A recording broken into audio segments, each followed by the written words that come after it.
पत्रकारिता को आज पांचवा वेद माना जाता है। हर आदमी सुबह उठ करके समाचारों से जुड़ता है, समाचारों के बाद में अपने आप को अपडेट करता है। वर्तमान में जो लेखन शैली है, भाषा शैली है, उसको लेकर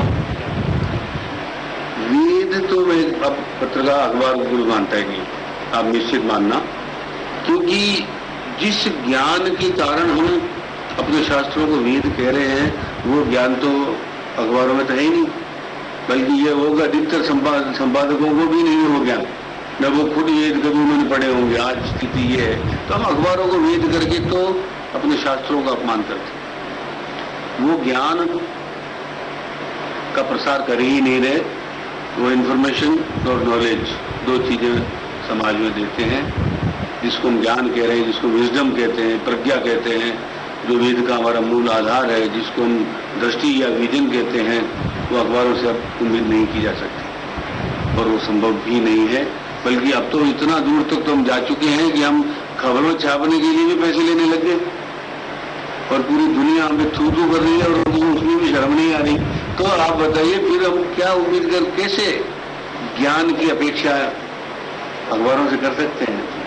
मुझे अब नहीं लगता ऐसा। अब तो पढ़ने वालों को तय करना पड़ेगा कि मुझे कौन सी चीज खरीदनी है और कौन सी नहीं खरीदनी, कौन सी मेरे विचारों को ताकत देगा, कौन सी मेरे विचारों को दूषित करेगा। आप अपने खून पसीने की कमाई से आके अखबार जो है वो खरीद रहे हो, या डीटीएच आ रहा है तो आप टीवी भी पैसे लगा के देखोगे, तो ये तय तो करना ही पड़ेगा कि मेरे विकास में कौन मदद करेगा, वो पढ़ूं, देखूं, नहीं तो उसको छोड़ दूं। छोड़ने का जो ये काम है उसको अभी तक हमने शुरू नहीं किया। प्रतिक्रियावादी हम अभी तक नहीं हुए, इसीलिए मेरा लोकतंत्र खतरे में है।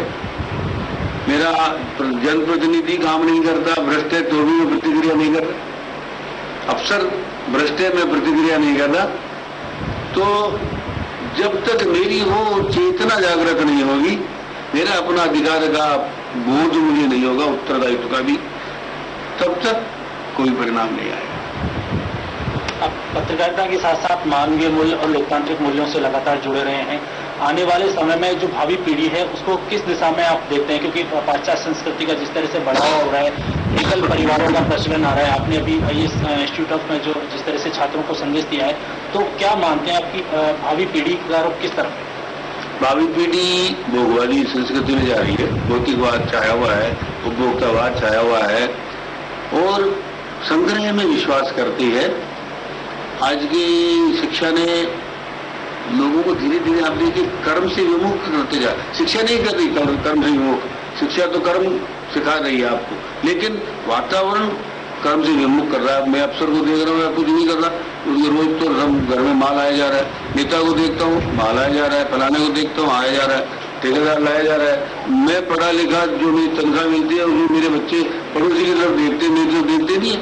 तो ये जो स्थितियां बन रही है, विषम परिस्थितियां कहिए इनको, जो ईमानदारी से काम कर रहा है, मेहनत कर रहा है, वो तो छोटा है, जहां खड़ा वही है, और जो नहीं कर रहा है, जो अपराध भी कर रहा है, कानूनों को भी तोड़ रहा है और मर्यादाओं का भी उल्लंघन कर रहा है, वो बराबर बड़ा होता चला जा रहा है।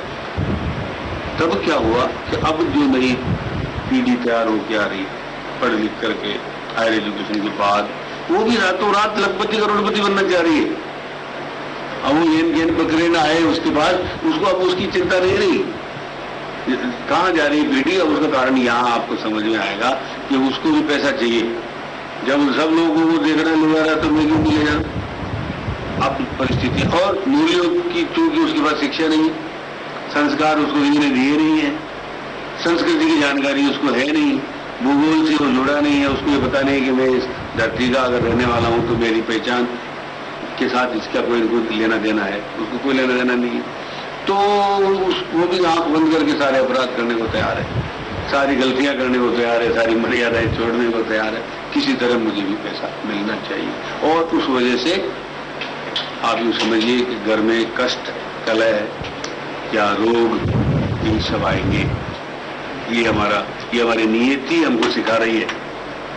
तो वो समाज कभी भी स्वस्थ समाज, धर्म धार्मिकता पर टिका हुआ समाज नहीं होगा।